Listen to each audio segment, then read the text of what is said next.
Memanas operasi gabungan Yaman dan perlawanan Irak menghantam pelabuhan Haifa, Israel.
Rudal perlawanan Islam Irak yang ditembakkan ke pelabuhan Haifa, Israel.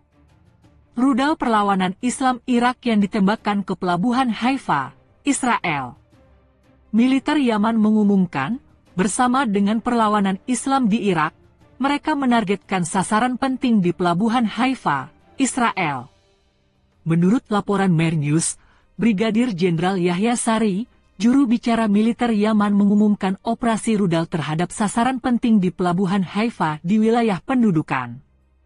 Menurut pernyataan militer Yaman, operasi ini dilakukan bersama dengan perlawanan Islam Irak, dan selama operasi ini, beberapa rudal jelajah mencapai sasaran penting di Haifa. Rudal militer Yaman. Di akhir pernyataannya, militer Yaman menegaskan bahwa operasi militer gabungan dengan perlawanan Islam Irak akan terus berlanjut demi dukungan dan kemenangan rakyat Palestina sampai serangan berhenti dan blokade jalur Gaza dicabut. Selain itu, pada Senin 2 Juli malam, Yaman mengumumkan 4 operasi militer terhadap kapal-kapal milik Amerika Serikat, Inggris, dan rezim Zionis. Menurut pernyataan militer Yaman, kapal Israel MSC Unifik dan kapal minyak Amerika Delonis di Laut Merah, kapal Inggris Enfield Point di Samudra Hindia dan kapal Lucky Sailor di Laut Mediterania menjadi sasaran rudal jelajah dan balistik.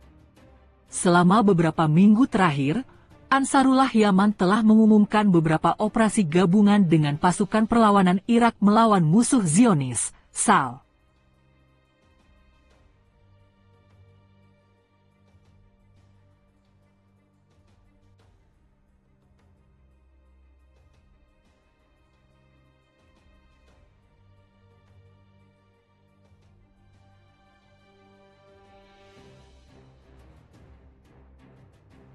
Tak berkutik lagi, Al-Qassam hancurkan kendaraan Zionis dengan peluru kendali.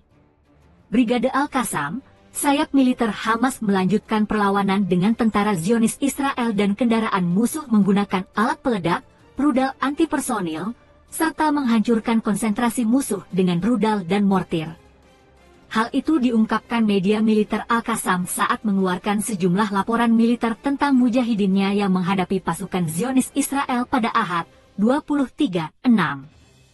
Pusat Informasi Palestina, Palinfo, menyebut, selama 261 hari berturut-turut, Al-Qassam melakukan perlawanan terhadap pasukan Zionis dan berhasil menewaskan ratusan perwira dan tentara musuh serta korban jiwa, melukai puluhan ribu orang di pihak tentara Zionis, serta penghancuran total atau sebagian ratusan kendaraan mereka.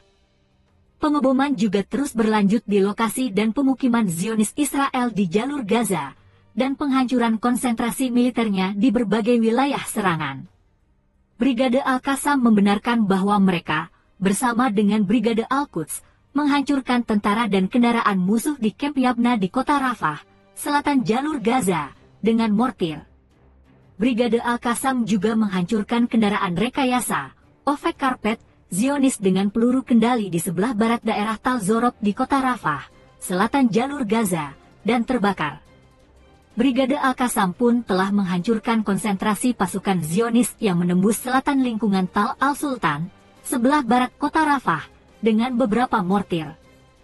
Perlawanan Badai Al-Aqsa yang dimulai subuh pada Sabtu, 7 Oktober 2023 dengan serangkaian penggerbekan mujahidin terhadap pemukiman ilegal dan lokasi militer di jalur Gaza melalui jalur darat, laut dan di udara, telah berhasil menyebabkan ratusan tentara Zionis terbunuh dan ditangkap.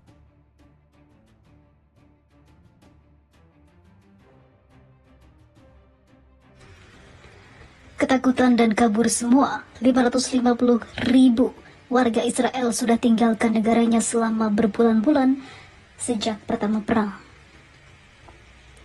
Lebih dari 1,5 juta warga Israel telah meninggalkan negaranya dan tidak mau kembali lagi setelah pertarungan atau peperangan pertama pecah antara Israel versus Hamas, ungkap otoritas kependudukan dan imigrasi Israel. Dikutip dari Anadolu Agency, data otoritas Israel menunjukkan bahwa jumlah warga Israel yang meninggalkan negaranya sejak Oktober tahun lalu adalah sekitar 550.000. Lebih banyak dibandingkan mereka yang kembali pada Paskah tahun itu pada bulan April lalu. Menurut data dari Biro Pusat Statistik Israel, pada April populasi Israel mencapai 9,9 juta jiwa, termasuk lebih dari 2 juta warga Palestina. 400.000 warga Palestina di Yerusalem Timur dan juga 20.000 warga Suriah di dataran tinggi Golan yang diduduki.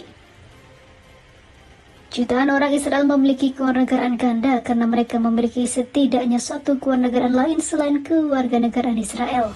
Maka dari itu, ini membuat mereka kabur dari negara yang tengah berkonflik dan tak kunjung mau berhenti untuk memerangi Palestina. Hal ini menjadi jelas jika banyak negara Israel tidak menyukai kondisi yang sedang terjadi saat ini.